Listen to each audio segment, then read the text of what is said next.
2 years ago, I discovered I've got ADHD. 1.5 years ago, I was trying to emigrate to New Zealand. A year ago, I moved my business and my entire life to Wales and really wasn't sure that I wanted to continue. 6 months ago, I finally got a diagnosis for ADHD. Now, here I am in the new workshop figuring out what the hell to do. So, let's dive into that, shall we?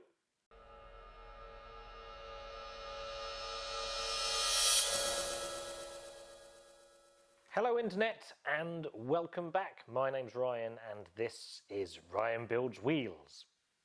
Now then, that's a lot to chew, right? And trust me, it has been for me as well. And so you might have noticed that this is my first YouTube video in quite some time. Long time no see. Honestly, I've just been really burnt out and I needed a rest. So what I'd like to do now, and going forwards in this little series, is I'd like to use the YouTube channel not just as a place for wheel building education for the public and the trade, but also this needs to become a place of safety for me. And this is the first in a series of intended vlogs.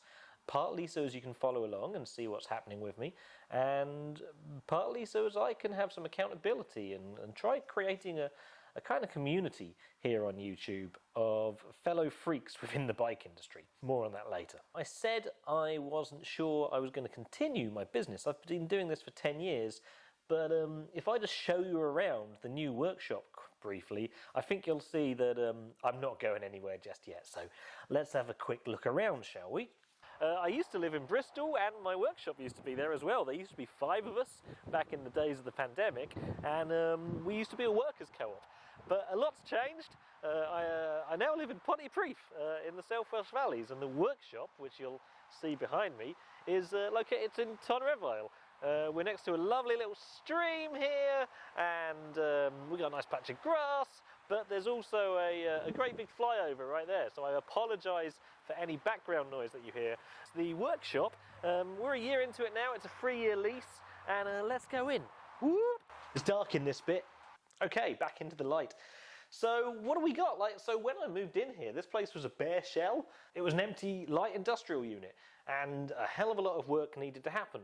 Now, a bunch of things made me move to Wales, of which I'll talk about shortly, but let's just say that I didn't really have the money to fit out an entire new workshop when I moved here, because it turns out if you've got undiagnosed ADHD and you've been trying to run a successful business for a decade, then it doesn't quite go as planned if you don't know a little bit about yourself first. So the first kind of thing, apart from being absolutely burnt out and exhausted, was where on earth to get some cash, and really lucky, right? So you'll see behind me there's a huge mezzanine. This place has got, look at that. That, my friends, is loose lay vinyl. And there's also some new tools that I want to show you around as well. So how did this happen? Well, having landed here a year ago, what I had to do is start writing a grant application to the local council, and Rhondda Cynon Taff Council, whilst it's not been plain sailing, as I think I said, were helpful enough, because we wanted to employ people again, to give us a grant. So I was very happy to receive a grant of £6,000, and that's allowed us to sort of start fitting out the workshop. So what we've got, I'll just get out a shot and start showing you around. That up there is a mezzanine. We got a storage room down the bottom. We got steps going up to the top. We got an office space up there. I built this sick kitchen unit the other day, inspired in part by the Borderlands game series and their cartoonish nature. Rim storage, work in progress. Today, I've been building this goddamn workbench out of scrap. That area is the dark area. Oh, look, it's lighting up. But it's going to get light soon.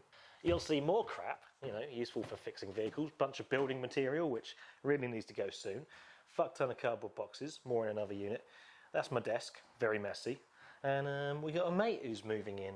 Oh yeah, look at that. That's a 12.5 kilowatt three-phase heater, which is needed in the winter. Lo and behold, the Ryan Builds Wheels workspace. Oh yeah, by the way, go to the Instagram page, and if you're watching this in the summer of 2025, all these wheels are pre-built and they're ready for immediate purchase at knockdown prices. So we got some light touring wheels, we got rim brake stuff for roadies, and those are actually going to help fund a small donation to the Gaza Sunbirds. disc brake, sort of do-it-all road sets, and some lightweight climbing wheel sets as well. So please buy some wheels, because by God, running this place is currently expensive. Thanks. Now listen, in an attempt to make this video to the point, I've also got some notes which I'm going to refer to here and there, so as, you know, the brain allows me to follow what we're meant to doing. Stole this from Schwalbe at the Bespoke show in Manchester. Okay, I didn't steal it, they were giving it away on their stand, and I asked for as many as I could possibly have, and they were very kind to give me a bunch, so thanks Schwalbe. Let's get straight into it, shall we? Little timeline. Now, 2 years ago, I was in Bristol, as you know, and things were ticking along nicely. Wramblings Wheels was coming up to 9-10 years old, I think, then, and over a decade is a long time to do anything. But things weren't going great. And one day, our bookkeeper turned up and she said, I've just been diagnosed with ADHD. Both me and my fellow co-director, you know, we turned around and went, wow, that's quite a thing. Do you want to talk about it? Knowing that, you know, such a diagnosis can be pretty life-changing. And, you know, seeing myself through a mildly autistic lens, because I'd considered this to be a thing at times. I did have difficulty with certain things. You know, I was quite rigid in some of my thinking. I had a good example is like I much prefer a brighter light setting than a darker one. But I took a few of the classic sort of online tests, and time again it was just borderline. So I said to myself, okay, sometimes I can put, you know, the autism glasses on and understand why I might struggle with certain things, but I don't think it impacts me massively in my sort of day-to-day life. So I just sort of went, okay, that's a thing, and I forgot about it. I didn't feel a need to seek out diagnosis or to explore things further. But the more that this person said, now she's one of my best friends, I've known her since we moved to Bristol, and the hilarious thing as well is that my co-director used to run the old company with, always said that he was quite ADD. But as soon as she went through a list of sort of symptoms, the impact that this has had on her, including challenges that you have at school, in the workplace, growing up, messages that you receive from the world around you, one's relationship to substance use and stuff like that, and all of these things, they just struck an immensely clarion bell, and it was just like, bam, right in the goddamn gut. And I was like, oh shit, son. And this is the experience for a lot of people. You sort of don't know until you know.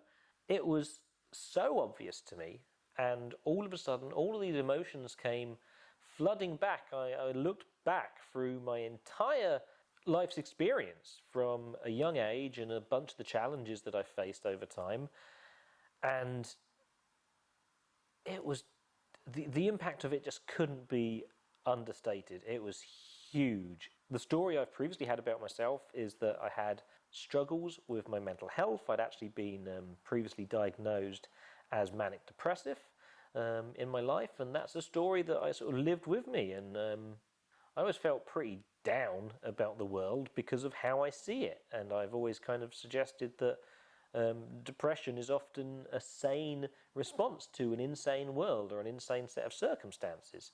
But ADHD just wasn't on my radar, and as soon as I started to understand it and started to research it and started to really consider the impact that it had on my entire being, frankly, I fell apart.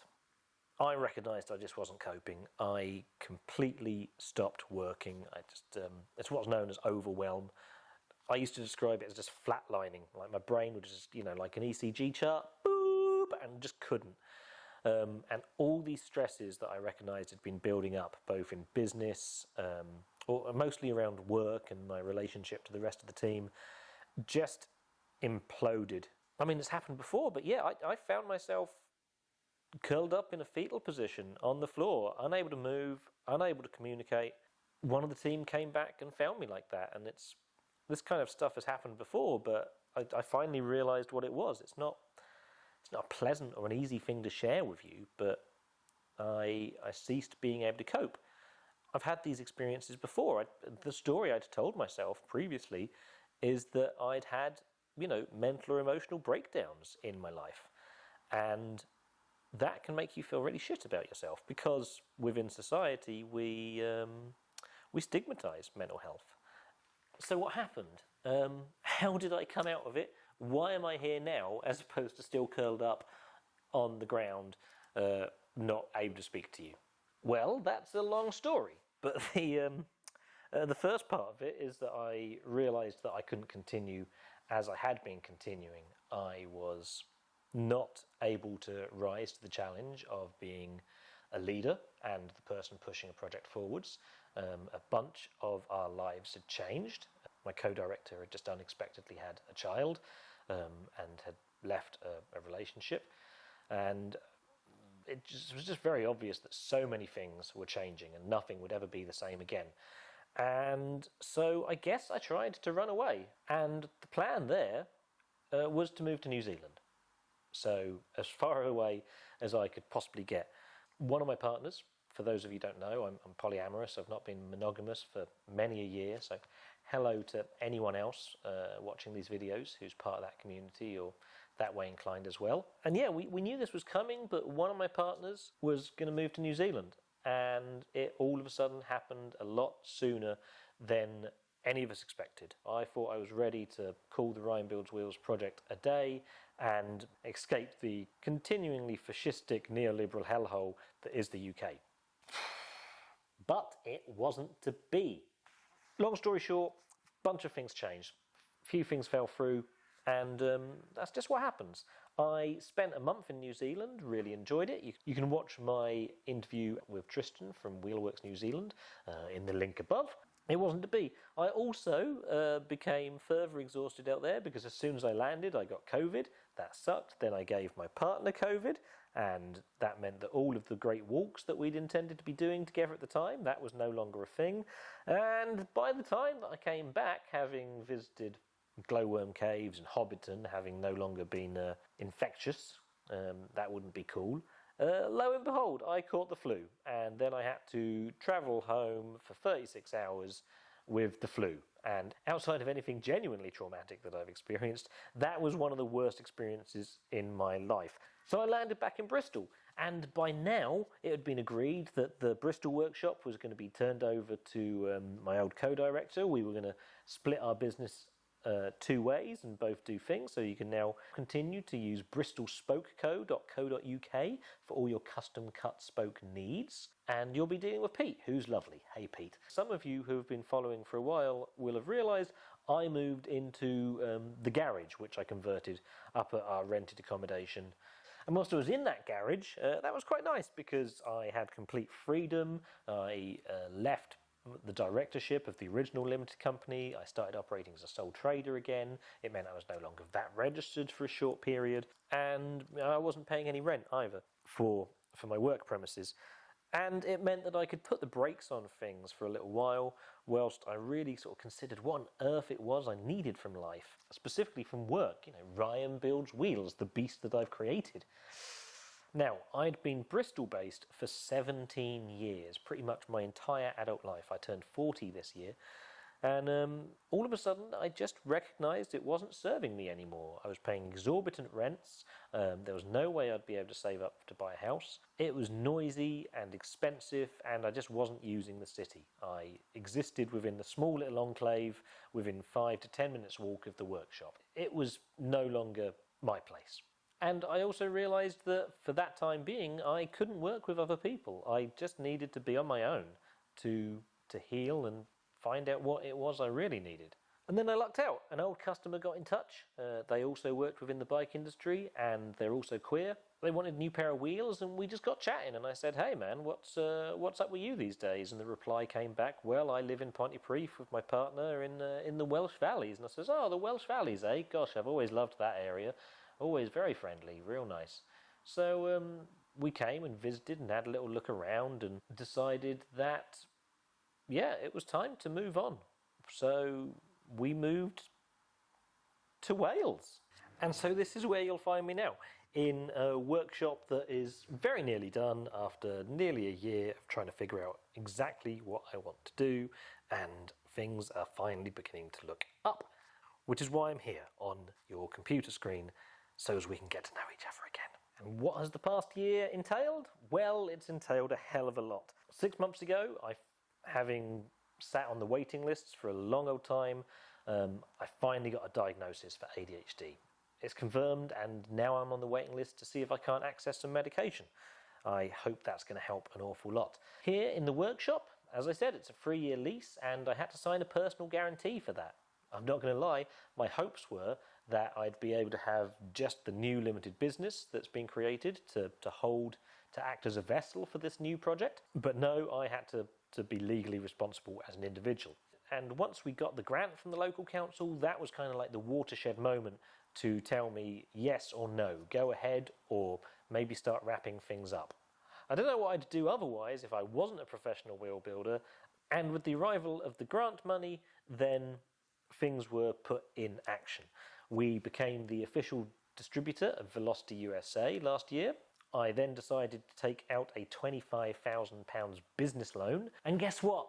I couldn't just get the limited company to underwrite that either. I had to sign another personal promise that I, Ryan Downs, the individual, not Wramblings Distribution Limited, was the person that the powers that be could come after if I didn't pay up. So, no pressure, but it's allowed a hell of a lot of really interesting things to happen. I'll tell you of all of that in the next episode. In the meantime, I think you'll agree there's a whole bunch of stuff to chew off right now. So from here on in, I hope that regular scheduling can continue. I've got some nice tech videos coming up for you, including the setup of our new spoke cutting machine. And I'll be comparing and contrasting a wheel building software bundle that's new to me and I found excellent, along with a series of videos sponsored by spoke manufacturer Alpina, who were kind enough last year to sponsor this YouTube channel. They've been very understanding. Well, only one of those has been released yet, so thanks again, folks. So there's a lot to talk about. If you're new to the channel, welcome on board. Go and check out some of the other videos, which are all about how to build bicycle wheels and such, because that's what the channel's really about. If you've been a long-time supporter, follower, or subscriber, then welcome back. It's really nice to be here. I'm glad to have found the space to do this, and your support over the past year or so has meant an awful lot. What do I want to do with the channel from here on in? Well, more wheel building tech, of course, but also I want to start using this channel as a platform to talk about a whole bunch of things that not only do I want to be able to chart my own journey as a business person and somebody who's neurodiverse, but I'd also like to talk about other things, other socio-political bits and pieces, and my history, to let you in a bit more. And those subjects might range from anywhere from class politics, gender and sexuality, lots more to do with disability as a social construct. I'm just waffling now. I'd like to start making it somewhere where we can foster community and talk more about things that don't usually get discussed within cycling, especially within the cycling industry. So, that's it. If any of this has chimed with you and you see yourself as well, drop a comment. If you've got any questions, ask them below. And if there are things that you'd like me to talk about more, or questions that you have, do so. Standard YouTube stuff. Hit like and subscribe. I'll get another one of these vlogs out for you as soon as I possibly can, and it's nice to be back. I'm Ryan. This is Ryan Builds Wheels. Over and out, wheel nerd.